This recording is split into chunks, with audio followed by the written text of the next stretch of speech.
மக்களவையில் கடும் அமளிக்கு மத்தியில் 125 நாள் வேலை மசோதா நிறைவேற்றம்னு போட்டிருக்காங்களே பாருங்கள். 125 நாள் மசோதா மக்களவையில் நிறைவேறியது. இதை கண்டித்து மசோதா நகலுக்கு எதிர்கட்சிகள் அமளியும் போட்டிருக்காங்க. பாருங்கள், 100 நாள் வேலை திட்டம்.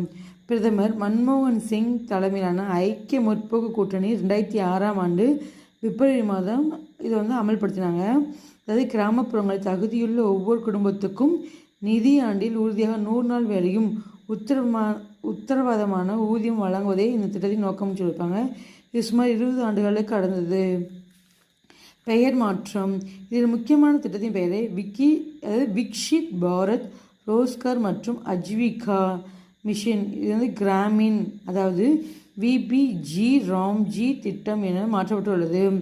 100 நாட்களுக்கு பதிலாக 125 நாட்கள் வேலை வழங்கும் திட்டமாக உள்ளது. இதை தவிர முந்தைய திட்டத்தில் முழு நிதியையும் மத்திய அரசு தான் கொடுக்கும். இப்போ புதிய திட்டத்துக்கு 40% மாநில அரசு கொடுக்கும் மாதிரி இருக்கு. நண்பர்களே பாருங்கள், காந்தியடிகளின் பெயரை நீக்கியதற்கு எதிர்த்தும் மாநிலங்களுக்கு நிதிச்சுமை அதிகரிப்பதை கண்டித்தும் அங்கே மக்களவையில் கொஞ்சம் அமளி நடந்திருக்கும். இது என்ன 16ஆம் தேதி தாக்கல் பண்ணியிருப்பாங்க மக்களவை மசோதா. ஆனாலும் 2 நாட்களுக்காக விவாதம் நடத்தி அந்த மசோதா இப்போ ஒரே மனதாக நிறைவேற்ற நண்பர்களே.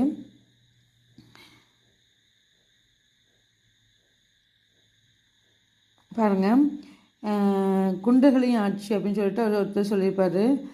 விபிஜி ராம்ஜி மசோதா பெயரில் என்ன சர்ச்சை இருக்கிறது என்று அது சரியாக தான் இருக்குன்னு சொல்லிட்டு பிஜேபி கட்சி அந்த உறுப்பினர் சொல்லியிருப்பாங்க. லைக் பண்ணி சப்ஸ்கிரைப் பண்ணுங்கள்.